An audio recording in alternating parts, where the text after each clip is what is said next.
मङ्गलं भगवान् वीरो मङ्गलं गौतमो गणी मङ्गलं कुन्दकुन्दाद्यो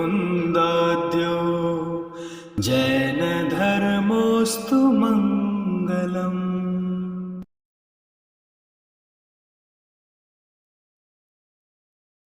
बोलो ये सवे साहुडम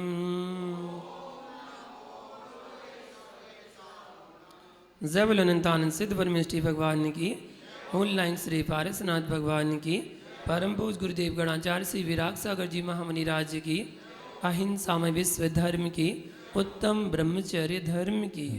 बोली परम पूज्य श्रमण श्री विभंजन सागर जी मुनि राज्य की।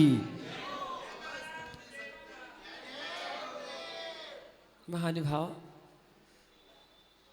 मंदिर बन के तैयार हो गया, शिखर भी बन गया, बस कलसा चढ़ना बाकी है। वो कलसा चढ़ना ही उत्तम ब्रह्मचर्य धर्म है। अंतिम दिन 10वां दिन उत्तम ब्रह्मचर्य धर्म, मोक्ष महल का अंतिम सोपान है उत्तम ब्रह्मचर्य धर्म, अंतिम सीढ़ी है। ब्रह्म का अर्थ होता है आत्मा,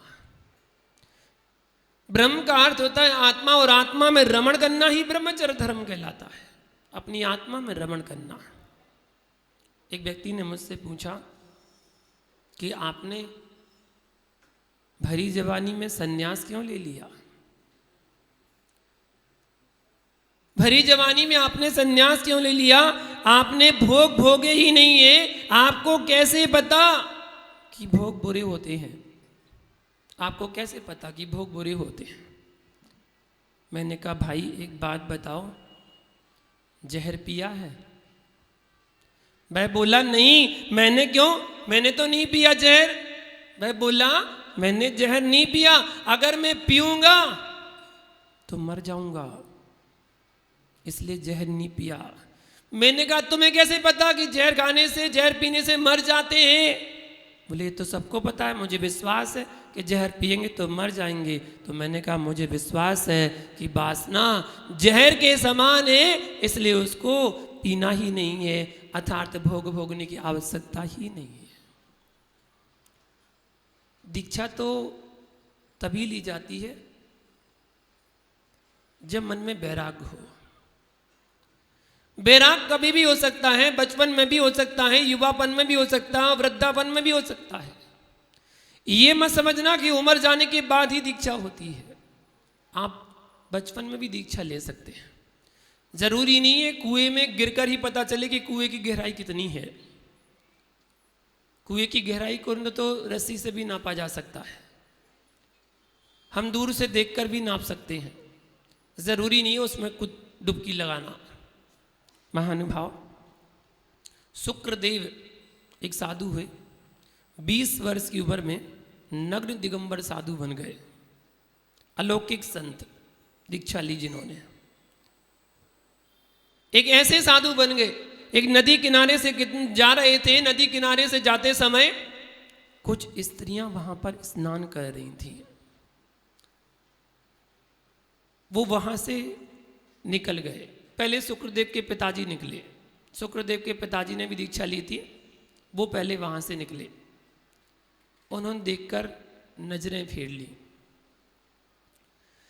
और तभी शुक्रदेव निकले तो शुक्रदेव ने देखा वहां पर स्त्रियां स्नान कर रही हैं, और एक स्त्री जो है वो डूब रही थी और चिल्ला रही थी बचाओ बचाओ बचाओ। वो चिल्ला रही थी बचाओ बचाओ, तो शुक्रदेव ने कुछ नहीं देखा और उस स्त्री को बचाने के लिए नदी में कूदकर उसको बचा लिए, बचाकर बाहर नदी के छोड़ा और चल दिए अपने गुरु के पास। पिता पुत्र दोनों चल रहे थे। पिता शुक्रदेव को बार बार बोलते जा रहे, देखो तुमने अपना ब्रह्मचर्य तोड़ दिया, तुमने एक स्त्री को स्पर्श कर लिया, तुम्हारा ब्रह्मचर्य खंडित हो गया, तुमने अपने धर्म को छोड़ दिया। शुक्रदेव चुपचाप मौन पूर्वक जाते जा रहे, कुछ नहीं सुन रहे, बस चलते जा रहे चलते जा रहे। अभी चलो, अभी गुरुजी से कहेंगे, गुरुजी से कहेंगे तुम्हारा व्रत खंडित हो गया, तुमने व्रत तोड़ दिया है, तुमने ऐसा कर दिया, तुमने स्त्री को एक बार उठा लिया और उठा के उसको नदी किनारे छोड़ा है। मैं सारी की सारी बात अपने गुरुजी के पास जाकर कहूँगा। पूरे रास्ते भर शुक्रदेव के पिताजी उसको बोलते ही आए, पूरे रास्ते भर, लेकिन शुक्र ने कोई जवाब नहीं दिया। वो सीधे चलते गए और धीरे धीरे पहुंच गए अपने गुरु के पास, और गुरु के पास जाके उन्होंने सारी की सारी बात बताई, कैसी कैसी स्थिति थी, क्या क्या हुआ। शुक्रदेव ने कुछ नहीं बोला, सारा उनके पिता ने ही बोला, सारा पिता ने ही बोला। तब जहाँ के उन्होंने जैसे सारी बात बताई, बोले इनको दंड मिलना चाहिए, इन्होंने अपने ब्रह्मचर्य का खंडित कर दिया और इनको प्रायश्चित मिलना चाहिए। तो गुरु ने कहा प्रायश्चित का हकदार वो नहीं, प्रायश्चित का हकदार तुम हो। बोले ये कैसे हो सकता है, मैंने तो कुछ भी नहीं किया, मैंने तो उनकी तरफ देखा भी नहीं, मैंने तो देखा भी नहीं, मुझे किस बात का प्रायश्चित, इन्होंने तो स्पर्श किया है, इनको प्रायश्चित मिलना चाहिए, इनको दंड मिलना चाहिए। बोले नहीं, शुक्र ने तो उस स्त्री को स्पर्श किया, नदी में से बचाया और नदी किनारे छोड़ दिया, नदी किनारे लाकर छोड़ दिया। लेकिन तुम तो उसको, स्त्री को यहां तक लेकर आ गए, तुम तो अभी तक उसको लिए हुए हो, प्रायश्चित के अधिकारी तुम हो, ना कि वो है। महानुभाव, मन में निर्मलता होना चाहिए, मन में स्वच्छता होना चाहिए, मन में पवित्रता होना चाहिए। मन में यदि आपके परिणाम शुद्ध हैं, विशुद्ध हैं, आप कितनी ही हजारों लाखों स्त्रियों के बीच में भी निर्विकारी भाव से निकल सकते हैं। हमारे दिगंबर साधु बच्चे की तरह होते हैं, जैसा बच्चे का मन होता है, बच्चे का मन निर्विकारी मन होता है।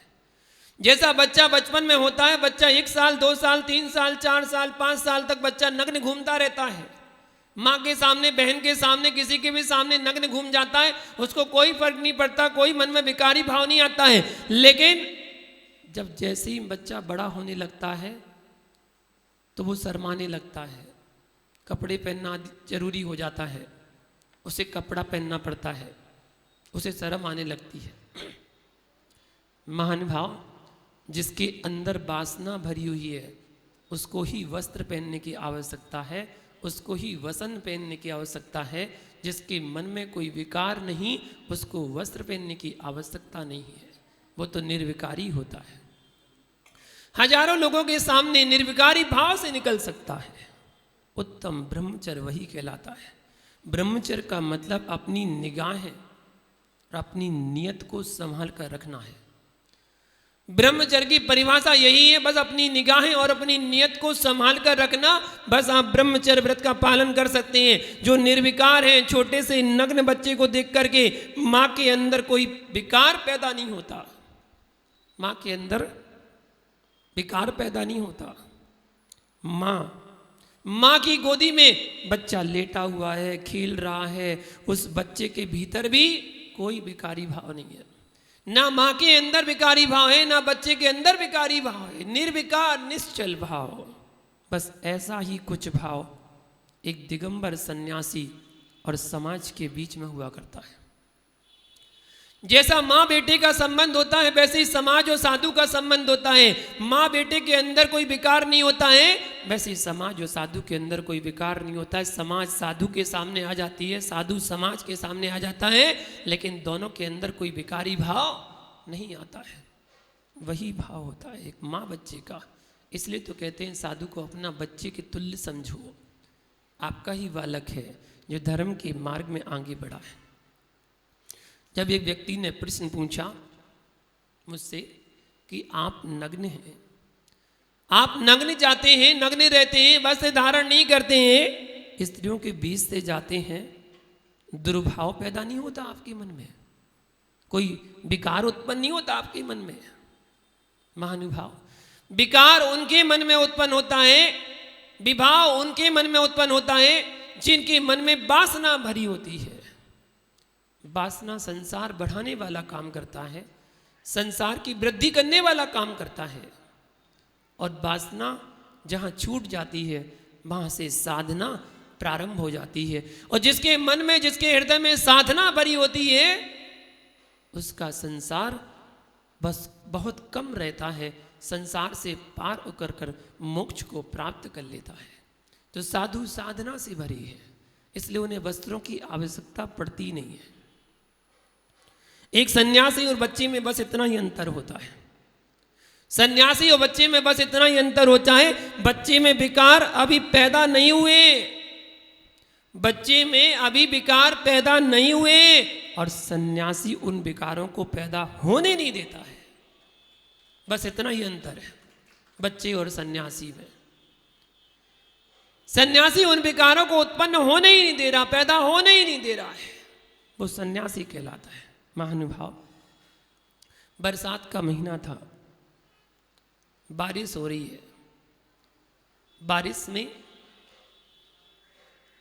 सभी लोग चाहते हैं, अभी भी बारिश का मौसम है, 10 लक्षण में अच्छी बारिश हुई, 10 दिन खूब बारिश हुई, बारिश में बहुत भीगे लोग, बहुत भीगे, और बाहर भीगे तो तन शुद्ध हो गया, बाहर भीगे तो तन शुद्ध हो गया, और जब 10 लक्षण के 10 धर्मों में भीगे तो मन शुद्ध हो गया। बाहर तन शुद्ध किया और अंदर मन शुद्ध किया, बाहर तन पवित्र किया और अंदर मन पवित्र कर दिया। एक एक धर्मों से लेकर आगे आगे अपने मन को पवित्र करते चले गए, एक एक करके 9 दिन पूरे करके आज 10वें दिन सबसे बड़ी पवित्रता लाने का दिन आज का दिन है। महानुभाव, ब्रह्मचर्य का अर्थ मैथुन क्रिया का त्याग नहीं है अकेला। ब्रह्मचर्य का घात तो 5 इंद्रियों से हुआ करता है। ध्यान देना, 5 इंद्रियों से ब्रह्मचर्य का घात हो सकता है। जितना व्यक्ति तन से, शरीर से, तन से भोगों को नहीं भोगता है, उतना तो आंखों से, अपनी नजरों से भोगों को भोग लेता है। भोगोगे कितना, कितना भोगोगे? एक शादी कर ली, एक पत्नी आपके पास, लेकिन नजरों से तो ना जाने कितने स्त्रियों को भोगा।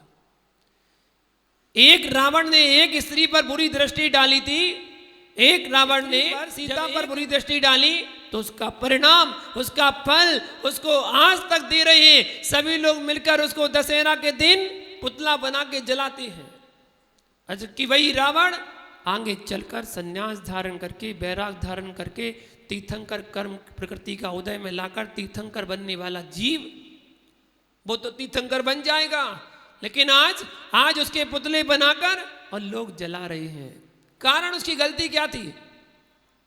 केवल एक ही गलती थी कि सीता का अपहरण किया था, बस एक ही गलती थी। भैया उसके नियम पर भी जाओ। उसका नियम था, क्या नियम था? जो स्त्री मुझे नहीं चाहेगी उसके साथ में कभी जबरदस्ती नहीं करूंगा, ये उसका नियम था। अपने नियम का दृढ़ता से पालन कर रहा था, और दृढ़ता से पालन करते हुए उसने अपने नियम का पालन किया, अंतिम समय तक किया, जबरदस्ती नहीं की, बस नियम का पालन किया उसने। बस एक स्त्री पर कुदृष्टि डाली, अपहरण किया, तो आज उसका परिणाम, आज तक उसके पुतले बनाकर जलाए जा रहे हैं।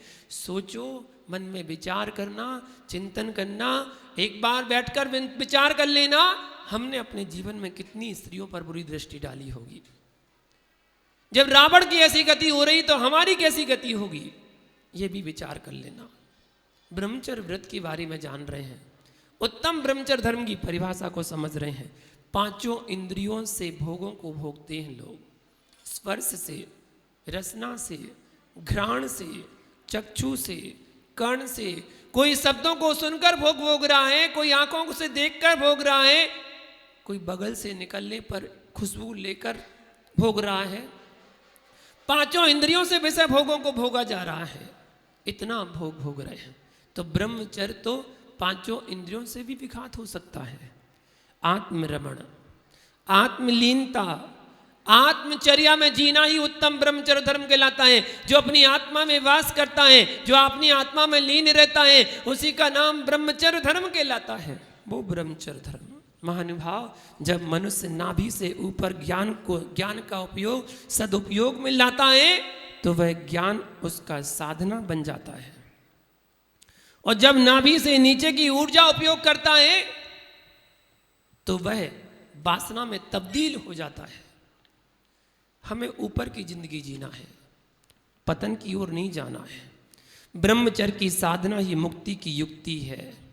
तन से बड़ा मन का ब्रह्मचर्य व्रत पालन होता है। यदि तन से नहीं कर पा रहे हो, मन से तो कम से कम ब्रह्मचर्य का पालन कर लो। स्वदार संतोष नामक व्रत हमारे आचार्यों ने बताया है। स्वदार संतोष व्रत अपनी पत्नी तक सीमित रहना, बस बाकी पत्नी, माँ, बहन और बेटी के समान तुल्य समझना, ये उत्तम ब्रह्मचर्य धर्म सिखाता है। जो बालक बद निर्विकार रहते हैं तथा ब्रह्मचर्य व्रत का पालन करते हैं, भैया उन्हें स्वर्ग के देवता भी आकर नमस्कार करते हैं, जो उत्तम ब्रह्मचर्य व्रत का पालन करते हैं। जो केवल अपनी शुद्ध आत्मा में ही, अपने स्वरूप में ही रमण करते हैं, वही ब्रह्मचर्य कहलाता है। क्षण भर के लिए भी जिसकी दृष्टि बाहर नहीं है, ऐसा आचरण करने वाला उत्तम ब्रह्मचारी कहलाता है। महानुभाव, एक बात बताइए, पर्वत पर चढ़ने में कितना समय लगता है? पर्वत पर चढ़ने में कितना समय लगता है? बहुत समय लगता है। मान लो एवरेस्ट चोटी पर कोई चढ़ रहा है, कोई पर्वतारोहण करने वाला चढ़ रहा है और एक एक कदम धीरे धीरे धीरे धीरे चढ़ता जा रहा है, चोटी पर पहुंच गया और चोटी पर पहुंचते ही उसका पैर फिसल गया। चढ़ने में कितना समय लगा और उतरने में, नीचे आने में कितना समय लगा? एक क्षण लगता है। पर्वत से नीचे की ओर आने के लिए विशेष परिश्रम की आवश्यकता नहीं है, बस जरा सा पांव खिसका और पर्वत के नीचे कृत्य हो। कोई परिश्रम करने की आवश्यकता नहीं होती है। जिसने ब्रह्मचर्य का पालन कर लिया, उसने धर्मत्व को जान लिया। धर्म भूमि का आरंभ ब्रह्म से ही होता है, वहीं से ही प्रारंभ होता है। संसार की असारता को जानने वाले व्यक्ति उत्तम ब्रह्मचर्य का पालन करके अपने कर्म निर्जरा करके मोक्ष पथ की अपने मार्ग को प्रशस्त कर लेते हैं। मोक्ष मार्ग तभी उनका प्रशस्त होता है। भैया, शीलम मोक्षस्य सोपानम, ये आचार्य भगवान ने एक सूक्ति दी है, शीलम मोक्षस्य सोपानम। शील जो है वो मोक्ष की सीढ़ियां हैं, पहुंच जाओ ऊपर। वाल्मीकि रामायण में उदाहरण मिलता है, आप लोगों ने सबने सुना होगा। जब सीता, राम और लक्ष्मण जंगल में गए तो वहाँ पर एक तालाब के किनारे से निकल रहे थे। तो उससे तालाब के किनारे निकलते समय उन्होंने एक बगुला को देखा और बगुला को देखकर सीता कहती हैं, देखो कितना धवल है, कितना सुंदर है, और देखो एक टैंक पर खड़ा हुआ है, कितनी साधना कर रहा है, कितनी कठोर साधना कर रहा है। लक्ष्मण भी कहते हैं, हाँ भाभी, हाँ भाभी, बिल्कुल देखो कितनी कठोर साधना कर रहा है। तभी राम कहते हैं, उसकी एक टांग की साधना पर मत जाओ, उसके रंग पर मत जाओ, उसकी धवलता पर मत जाओ, उसके मन में छल कपट भरा हुआ है। अंदर कुछ है, बाहर कुछ है। उसकी बाहर की धवलता पर मत जाओ, उसकी नजरों पर देखो, वो कितनी एकाग्रता से एक टक होके खड़ा हुआ है, बस अपने शिकार की खोज में। जैसे ही उसका शिकार सामने आया और वह लपक लेगा। बाहर से मत देखो, अंदर से देखो। साधना अंदर से होती है, अंदर से साधना की गई साधना, अंदर के परिणाम, अंदर के भाव व्यक्ति को उत्थान की ओर ले जाते हैं। महानुभाव, एक दृष्टांत और मिलता है। जब सीता का अपहरण हो गया, रावण हर के ले गया, राम लक्ष्मण वन वन भटक रहे थे, जंगल जंगल जा रहे खोजने के लिए, और सभी से पूछ रहे, पेड़ पत्ते पत्थर, पता नहीं किससे उन्होंने पूछा कि सीता को देखा है, सीता को देखा है। कोई समझ में नहीं आ रहा, किसी ने नहीं देखा। थोड़ी दूर आगे जाके, बहुत दूर आगे निकल गए, तब उनके लिए कुछ आभूषण मिला। उन्हें आभूषण मिला, कंगन मिला। कंगन मिला तो राम को मिला, तो राम ने लक्ष्मण से कहा, ये कंगन जो है, ये कंगन सीता का है? बोले, भैया मुझे नहीं पता। हार मिला, अब बता दो ये भाभी का है? नहीं भैया मुझे नहीं पता। आगे और मिले, एक एक करके आभूषण मिलते गए, जो भी आभूषण थे सीता फेंकती जा रही थी, सारे आभूषण मिले, लेकिन कोई आभूषण को पहचानने से मना कर दिया लक्ष्मण ने। बोले, हमें नहीं पता ये सीता का है कि नहीं। ना हम जानामी केऊरे नैव जानामी कुंडले नुपुरे त्वाभिजानामी नित्यम पादा भिंदवत। जैसे ही राम आगे बढ़े और सीता की नुपुर मिल गई। नुपुर बिछोड़ी कहते हैं जिनको, बिछोड़ी जैसे ही मिली और नुपुर जैसे ही दिखाई, तुरंत लक्ष्मण बोले हाँ ये भाभी माँ की है। बोले अरे अभी मैंने तुम्हें कंगन दिखाया, हार दिखाया, मुकुट दिखाया, गर्दनी दिखाई, सबको दिखाया, तुमने मना कर दिया कि ये नहीं देखा, ये नहीं देखा, और इसको देखकर तुमने तुरंत हाँ बोल दिया, कैसे? तो लक्ष्मण कहते हैं भैया मैंने नित्य प्रतिदिन सीता माँ के पैर छुए, तो पैर छूता था तो नुपुर ही दिखती थी, तो नुपुर को पहचानता हूं और मैं किसी को नहीं पहचानता। एक दृष्टांत है आपके सामने, समझना है इसको। आखिर इस दृष्टांत में क्या छुपा हुआ है? बहुत कुछ छुपा हुआ है। पहले भाई अपनी भाभी को माँ के तुल्य समझता था, माँ के तुल्य समझता था, इसलिए हमारी भारतीय संस्कृति में भाभी को माँ कहकर पुकारा जाता है। भाभी माँ, माँ के बाद दूसरा स्थान भाभी माँ का होता है। इतना भाभी माँ का सम्मान करते थे। आज तो पता नहीं, आज संस्कृति कल्चर बिगड़ता जा रहा है, इसलिए बदलता जा रहा है, सब कुछ बदल रहा है।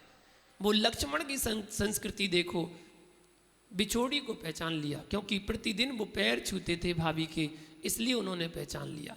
यही उत्तम ब्रह्मचर्य धर्म की परिभाषा है, अपने से बड़ों का सम्मान करना। आदि पुराण में कहा है, विषयों से तो विष अच्छा, विषयों से तो विष अच्छा, एक भाव समाप्त करेगा, एक भाव समाप्त करेगा। अगर विषयों से तो विष अच्छा, विष खाओगे तो एक ही भाव तो समाप्त करेगा, लेकिन विषयों के चक्कर में फंस गए तो ना जाने कितने भाव इस संसार में आपको भटकना पड़ जाएंगे। सील से रहित व्यक्ति भले ही शास्त्र का ज्ञाता हो फिर भी अनादरणीय है, ऐसा सील प्रावर्त में कहा गया है। उत्तम लोग प्राणों का त्याग कर सकते हैं, परंतु सील की महिमा रखने वालों ब्रह्मचर्य का त्याग नहीं करते, ब्रह्मचर्य का पालन करते हैं। सीलवान की इंद्र की पूजा करते हैं, जो सीलवान होते हैं उनकी इंद्र भी पूजा करते हैं, इंद्र देवता गण भी उनकी पूजा करने के लिए आते हैं। उत्तम ब्रह्मचर्य का पालन कसायों का त्याग करने से ही संभव है। सबसे पहले कसाएं त्याग कराई थी, इसलिए 10 लक्षण में 10 धर्मों में एक एक करके नियम से आगे बढ़ते जाइए और अंतिम शिखर, अंतिम कलश उत्तम ब्रह्मचर्य धर्म को अपना लीजिएगा। महानुभाव, राग के समय की घटना, राम के समय की घटना बता रहा हूं। एक घटना, 2 मुनिराज, 2 राजकुमार, वो राजकुमार महल से पढ़ने के लिए गुरुकुल गए, गुरुकुल गए, पढ़ने के लिए गए। गुरुकुल में जाकर उन्होंने बहुत अध्ययन किया, बहुत पढ़ाई की, और पढ़ाई करने के बाद वापस अपने महल की ओर आए। और जैसे ही सेनापति उन दोनों राजकुमारों को पढ़ा लिखा कर, पढ़ लिख कर गुरुकुल से वापस ला रहा था, महल के दरवाजे तक पहुंचे और महल के झरोखे में देखा एक सुंदर कन्या बैठी हुई है। उस कन्या को देखकर दोनों राजकुमारों का मन डोल गया। बड़ा कहता है कि नहीं, इसको मैंने पहले देखा, मैं इससे शादी करूंगा। छोटा कहता है नहीं, मैंने पहले देखा, मैं इससे शादी करूंगा। दोनों में आपस में घमासान हो गई। पहले कहाँ सुनी हुई, फिर तलवारें निकल गई। बोले इससे विवाह तो हम करेंगे। वो कन्या भी दौड़कर आई, वो सेनापति भी आया, मंत्री भी आया। बोले भैया राजकुमारों, आप लोग लड़ किस बात पर है, ये तो बताओ। लड़ना शुरू तो कर दिया, आप बात तो बताओ। एक दूसरे पर मर मिटने वाले ऐसे राजकुमार, सगे भाई, क्या हो गया, लड़ने को क्यों तैयार हो गए? ये विषय भोग ऐसे ही है, सगे भाई को लड़ा देते हैं। कारण तो बताओ, किस कारण आया? वो कन्या जो है ना, उस कन्या से विवाह पहले मैंने देखा, मैं करूंगा। दूसरा कहता नहीं, पहले मैंने देखा, मैं करूंगा। बोले राजकुमारों, आपको पता भी है वो कन्या है कौन? बोले कोई भी हो, सुंदर कन्या है और कन्या है, उससे विवाह करेंगे। बोले राजकुमारों सुन तो लो, वो कन्या तुम्हारी सगी बहन है। जब तुम दोनों गुरुकुल में पढ़ने, अध्ययन करने जा रहे थे, तब वो कन्या गर्भ में थी माँ के तुम्हारे, और वह कन्या जब जन्म लिया और आज युवा अवस्था में है, और आज उसको देखकर तुमने ऐसे भाव बनाए, शादी करने के भाव बना लिए। जैसे उन्होंने सुना, ओ, दोनों की तलवार नीचे गिर गई, और जो रथ महलों में जाने वाला था वो रथ मुड़ गया। बोले संसार की दशा देख ली, अब इसमें प्रवेश ही नहीं करना। और दोनों राजकुमार जंगल में जाकर दिगंबर मुनि बन जाते हैं। कौन थे वो? सबको रटी पड़ी है कहानियां। कुलभूषण देशभूषण, राजकुमार कुलभूषण देशभूषण थे, जो आगे चलकर कुलभूषण देशभूषण मुनिराज बन गए।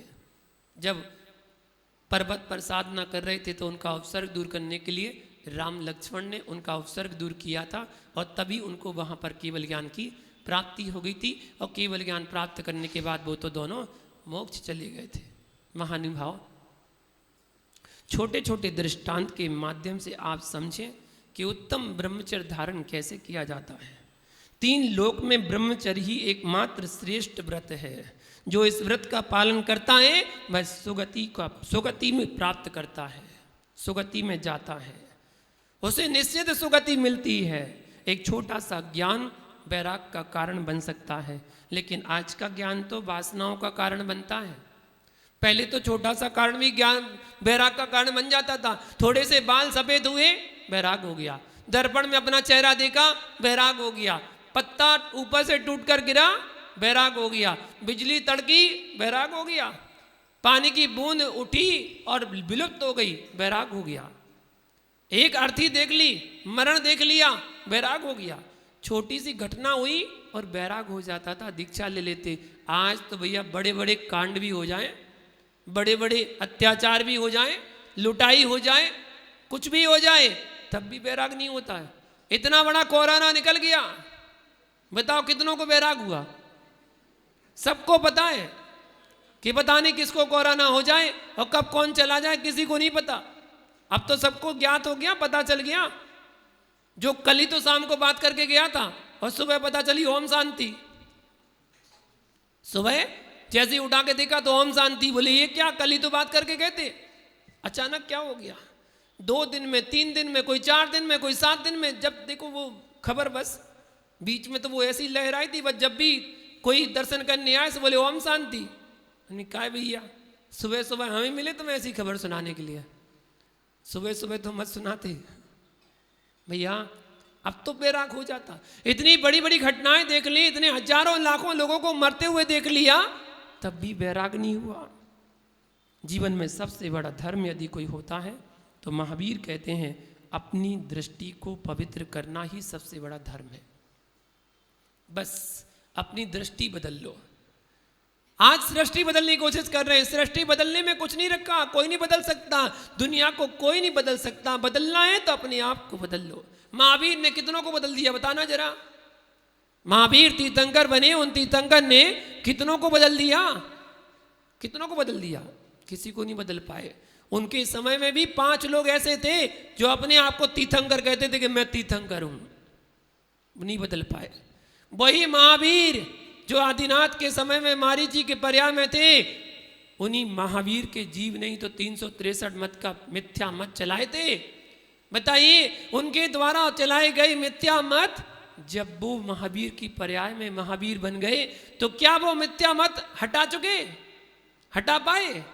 नहीं हटा पाए। उनके द्वारा ही चलाए गए थे, वो ही नहीं मिटा पाए। दुनिया में कोई किसी को बदल नहीं सकता, इसलिए अपनी दृष्टि बदल लो। महावीर का धर्म यही कहता है अपनी दृष्टि बदल लो।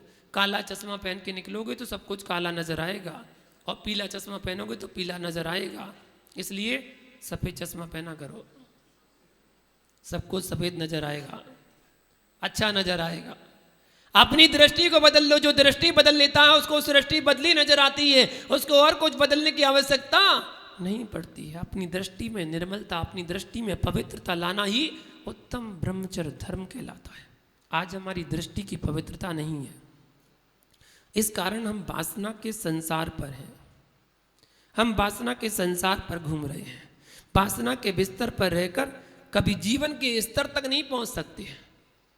जो व्यक्ति वासना के बिस्तर पर रहता है वो जीवन के स्तर तक नहीं पहुंच सकता है। जीवन के स्तर तक पहुंचना है तो वासना के बिस्तर को त्यागना पड़ेगा। देह का अनुराग नहीं, हमें आत्मा का अनुराग करना है। देह का अनुराग तो यहीं छूट जाएगा। किस देह पर अनुराग करें हम?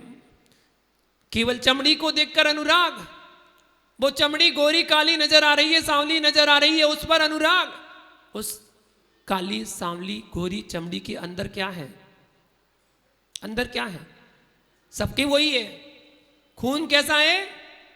सबका लाल है, हड्डी कैसी है, सबकी सफेद है, नसें सबकी नीली हैं, पित्त सबका पीला है, सब वही है, अंदर वही भरा पड़ा है, बाहर से चमड़ी बदल गई, बस केवल बाहर से चमड़ी का रंग बदल दिया, काम उसी में ही व्यक्ति आसक्त हो जाता है। देह का अनुराग नहीं, हमें आत्मा का अनुराग करना है। देहानुराग और आत्मानुराग दोनों में इतना अंतर है जितना कि वासना और वात्सल्य में अंतर है। जितना कि वासना और वात्सल्य में अंतर है उतना ही देहानुराग और आत्मानुराग में अंतर है। आपको पता है रानी सुदर्शन सेठ के प्रति, रानी का सुदर्शन सेठ के प्रति कौन सा भाव था? वात्सल्य नहीं था, वासना थी। और सुदर्शन सेठ का रानी के प्रति वात्सल्य भाव था।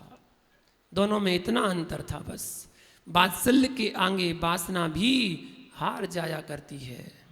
सीता के प्रति जो राम का राग था वो कौन सा राग था?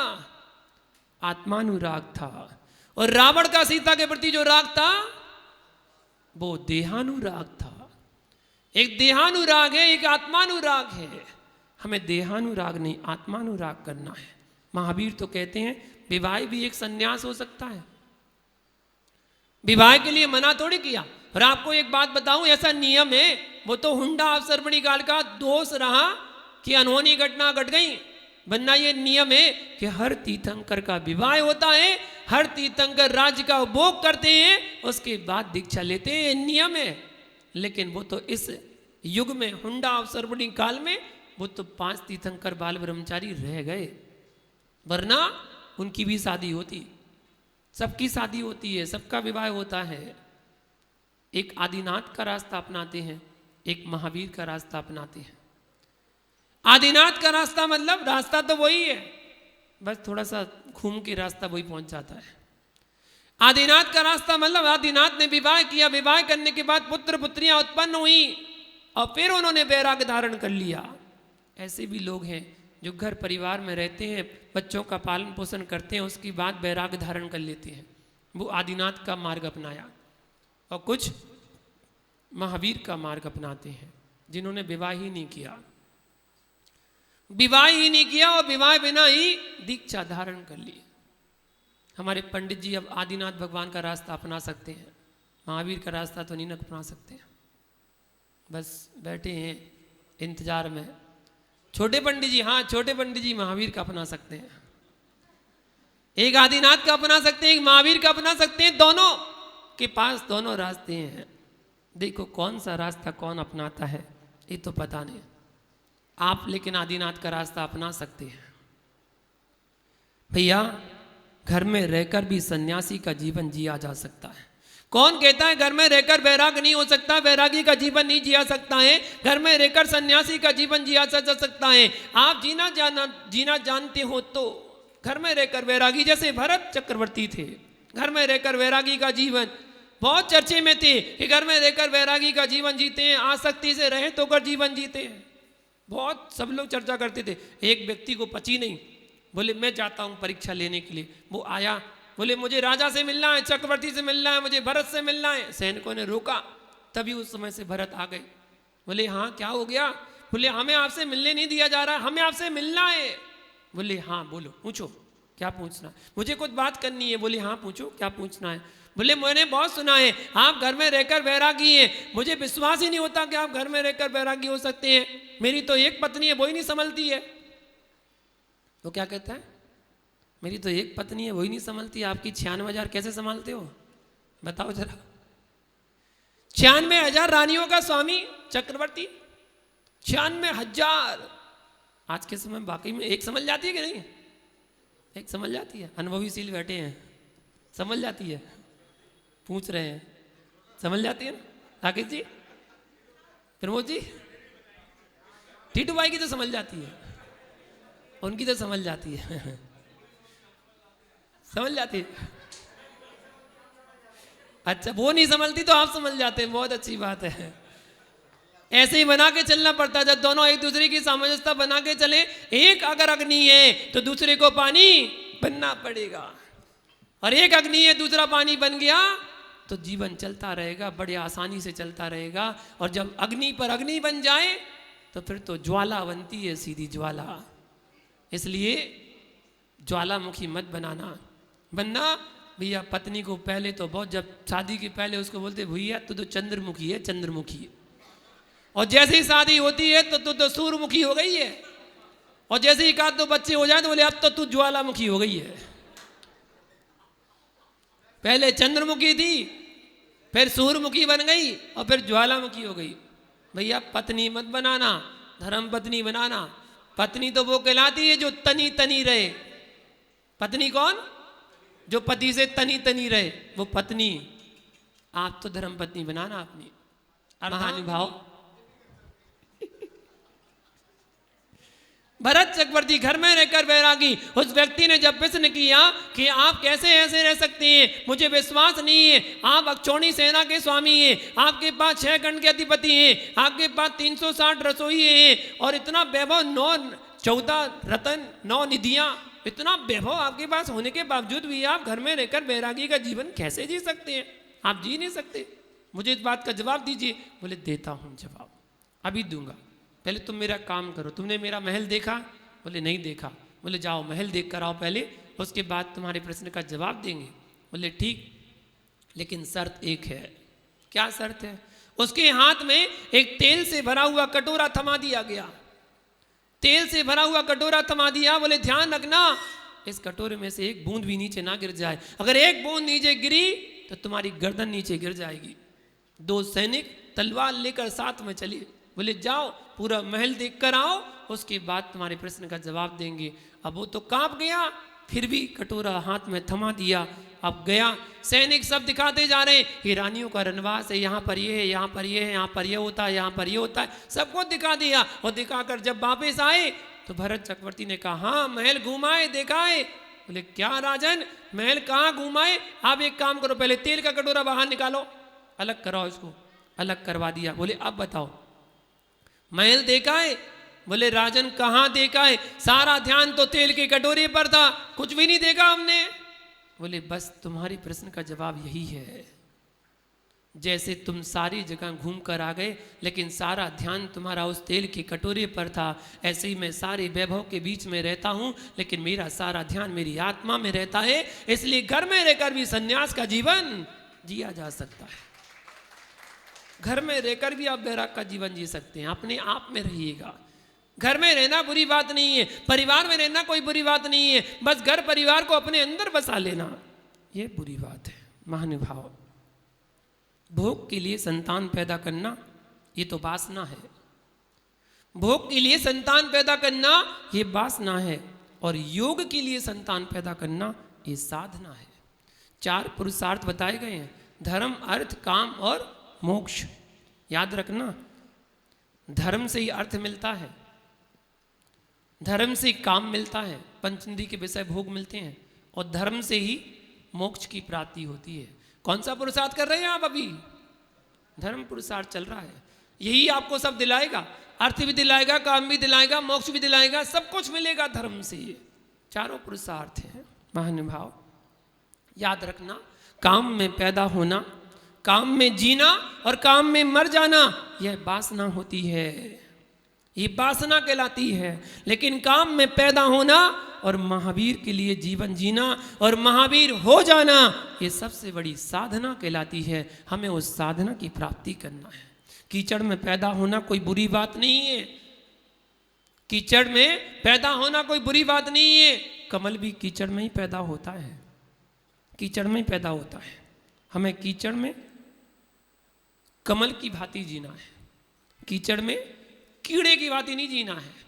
बताया था मैंने, जो कीचड़ में कमल की भांति जीता है वो खिलखिलाता है और जो कीचड़ में कीड़े की भांति जीता है वो बिलबिलाता है। हमें तो खिलखिलाना है। यदि जीवन में खिलखिलाना चाहते हो, जीवन में उत्थान करना चाहते हो तो कीचड़ में कमल की भांति घर में रहकर भी घर से भिन्न रहना सीख जाओ। आज सारा संसार काम के चक्कर में फंसा हुआ है, बस 2 चीजों में फंसा हुआ है, एक तो भोग और दूसरा भोजन। बस 2 चीजों के बीच में फंसा हुआ है, या तो भोग या भोजन। अच्छा खाना और भोग, पंच इंद्रिय के विषय भोग। इस संसार में बस दो तरह के लोग हैं, एक स्त्री से दूर भाग रहे हैं और एक स्त्री के पीछे भाग रहे हैं। बस यही समझ लेना, संसार में दो प्रकार के व्यक्ति हैं, एक तो स्त्री से दूर भाग रहे हैं और एक स्त्री के पीछे भाग रहे हैं। मेरी परिभाषा सुन लेना, ना स्त्री के पीछे भागना है, ना स्त्री के पीछे भागना है, ना स्त्री से दूर भागना है। ध्यान देना, ना स्त्री के पीछे भागना है, ना स्त्री से दूर भागना है, अपितु उनके बीच में रहकर ब्रह्मचर्य का पालन करना, यही उत्तम ब्रह्मचर्य धर्म है। इसी को कहते हैं उत्तम ब्रह्मचर्य धर्म। ना उनसे दूर भागो, छू छू छू, दूर दूर दूर दूर, ऐसे नहीं करना। ये छुआछूत मत करना, तुम तो स्त्री हो, दूर रहो दूर रहो, तुम अशुद्ध हो अशुद्ध हो, छुआछूत नहीं करना। ना दूर भागना है, ना उनके पीछे भागना है, अपितु उनके बीच में रहकर ब्रह्मचर्य का पालन करके उत्तम ब्रह्मचर्य में आना है। उस नारी को विष कहा गया। आप लोग अभी पूजा पढ़ रहे थे ना, उसमें कहा ना नारी विष की बेल, ऐसे कहते ना। अरे भैया गलत है, उस नारी नारी की लहर सब लोग गाली देते रहते, नारी नारी नारी नारी विष की बेल। कौन सी नारी विष की बेल? पहले ये समझ लो कौन सी नारी। हर नारी को नहीं कहा विष की बेल, हर नारी विष की बेल नहीं है। उस नारी को विष की बेल कहा गया है जो अपने सील की बाण को तोड़ देती है। सील को धारण करने वाली तो महान होती है। वह नारी सीता जैसी होती है, वह नारी त्रिशला जैसी होती है, वह सौमा सती मैना सुंदरी चंदन वाला अनंतमती जैसी होती है, वह मैना सुंदरी राजुल जैसी होती है, वह सती जो अपने सील का पालन करती है। इसलिए नारी नारी मत करो। नारी नहीं तो राम को जन्म दिया, नारी नहीं तो महावीर को जन्म दिया, और नारी नहीं तो रावण को जन्म दिया। सब नारी ने तो करा है। नारी नारी मत कहो, नारी गुण की खान। तारीफ कर रहा हूं, ताली बजा देना। हाँ, वरना लोग कहते जब देखो मुनिराज नारियों की बुराई करते रहते, नारी विष की बेल है, नारी ये है, नारी वो है, नारी को ये नहीं कर सकती, नारी वो नहीं कर सकती। हम तो तुम्हारी तारीफ कर रहे हैं। नारी नारी मत करो, नारी गुण की खान, और नारी से ही उपजे हैं तीर्थंकर भगवान। तीर्थंकर को जन्म देने वाली नारी ही है, नारी ही जन्म देती है तीर्थंकर को। इसलिए नारी नारी कहां से अशुद्ध हो जाएगी भैया? सील का बड़ा प्रभाव पड़ता है। सील से ही हो, सील ही है, सील ही वह चमत्कार दिखाने वाला है। अग्नि भी जलधार बन गई। अग्नि कुंड में जब सीता गई तो जलधार बन गई। नाक का क्या बन गया? हार बन गया। किससे? सील के प्रभाव से। सूली क्या बन गई? सिंहासन बन गई। सब कुछ तो पता है, हम क्या बताएं। सील ही मोक्ष की रक्षा करने के लिए बाढ़ लगाता है। उसी प्रकार आत्मा को कसाई रूपी जानवरों से रक्षा करने के लिए सील की बाण लगाना चाहिए।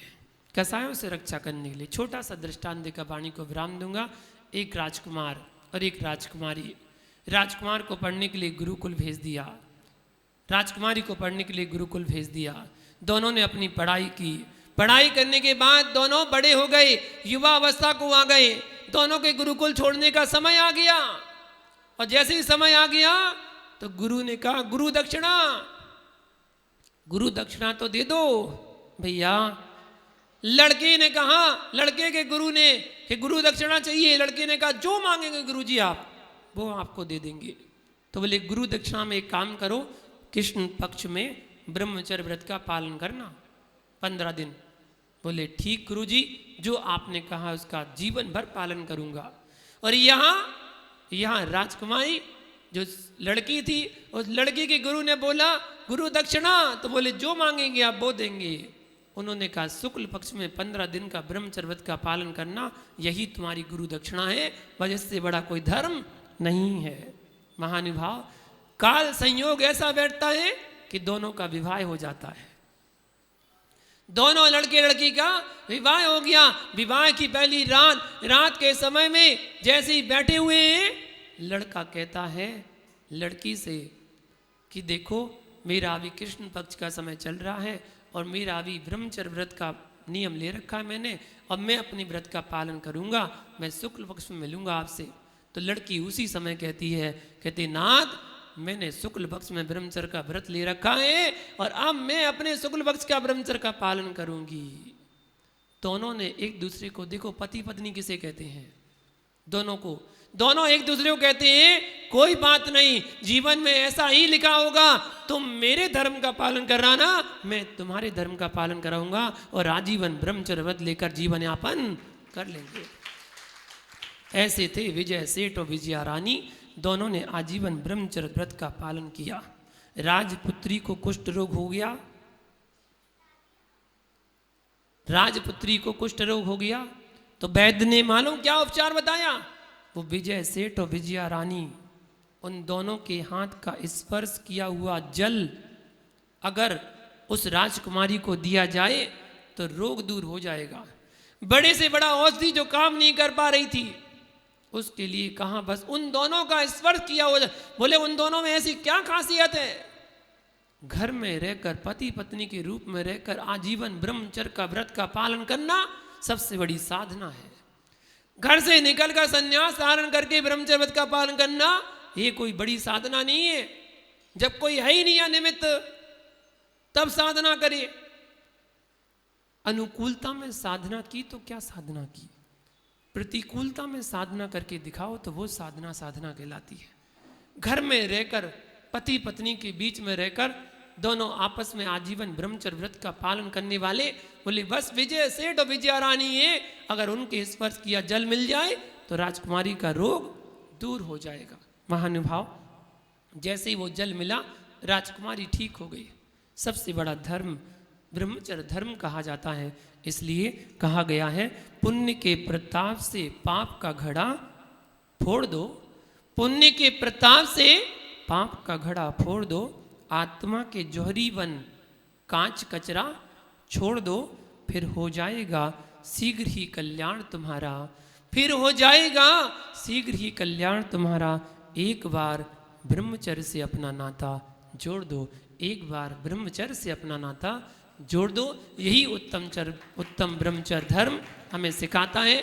उत्तम ब्रह्मचर्य धर्म की परिभाषा जानकर समझें और अपने जीवन में कुछ ना कुछ, चाहे संतोष ही सही, स्वदार संतोष ही सही, एक स्त्री का ही नियम ले रहे हैं आप, लेकिन एक दिन का ही उत्तम ब्रह्मचर्य धर्म का पालन करके आज के दिन को सार्थक करें। इसी मंगल भावना के साथ जय बोलो महावीर भगवान की जय। आज पूजा में विशेष सभी लोग आए हुए हैं। हम विधान में बैठ नहीं रहे थे क्योंकि मेरा बेटा हॉस्पिटल में एडमिट था।